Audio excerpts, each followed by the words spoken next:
Hello everyone. I will provide information to help to improve your brain.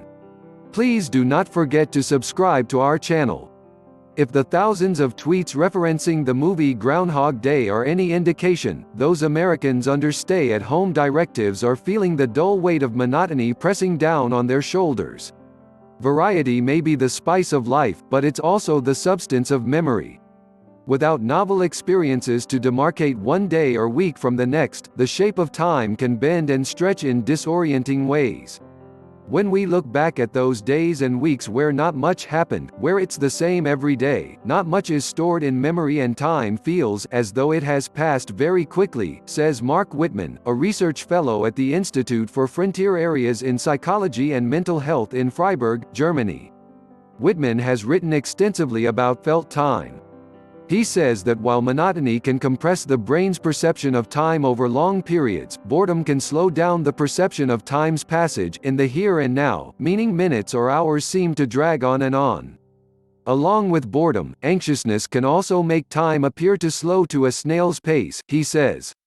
While the overlapping COVID-19 related threats of sickness, economic hardship, and social instability are enough to make anyone feel uneasy, experts who study social isolation say that too little face-to-face interaction can be a potent promoter of anxiety in and of itself.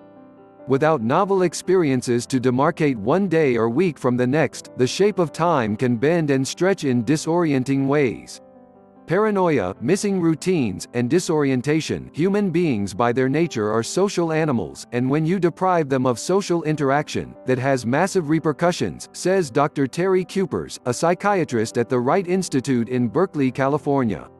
Much of Kupers' work has examined the psychological effects of solitary confinement in U.S. prisons. The situation of a prisoner in solitary confinement is qualitatively different and much more dire than that of a citizen in shelter-in-place, he says.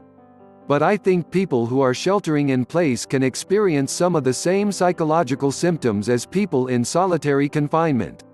That may be especially true for those Americans who live alone and are not able to connect face-to-face with friends and loved ones. One of the first symptoms to emerge is anxiety, Kupers says. People who are isolated have panic attacks and feel very anxious. Paranoia is another common emotion. When you don't have other people to talk to, thoughts and ideas can get very jumbled. He says that human beings seem to be somewhat hardwired for paranoid thinking, and that spending time in the company of others tends to moderate this emotion.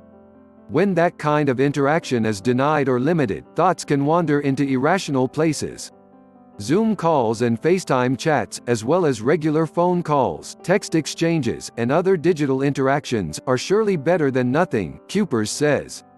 When that's the only way to connect, I think it's important to do that, he adds. But I think these are nowhere near the same as the contact we would have if we were together in a room.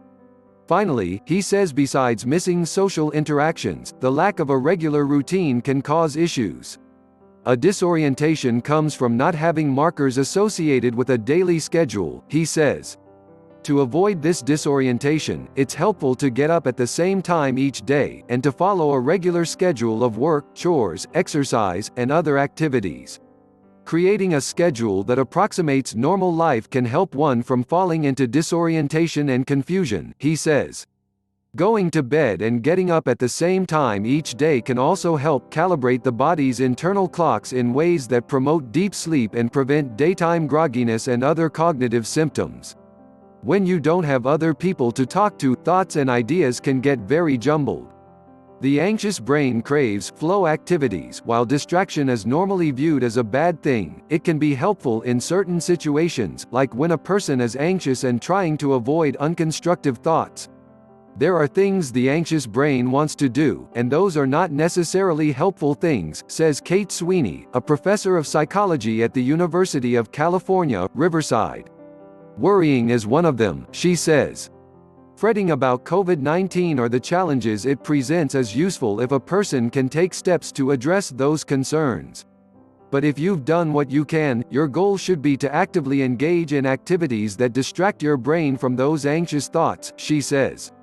Some of her research has examined how different forms of distraction can help people weather periods of uncertainty and anxiety, like when someone is awaiting the results of a biopsy.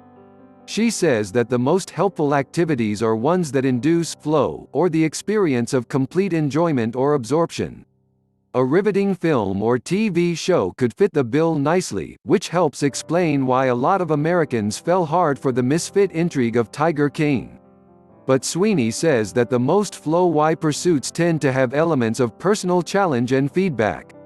Baking bread, another activity that seems to have caught the fancy of cooped-up Americans, checks these boxes.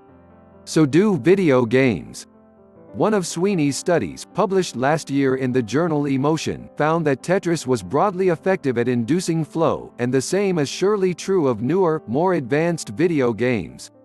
The attention-grabbing, flow-inducing power of video games is so well established that gamification is now a popular approach to UX design in apps and online platforms, from language learning programs to social media sites.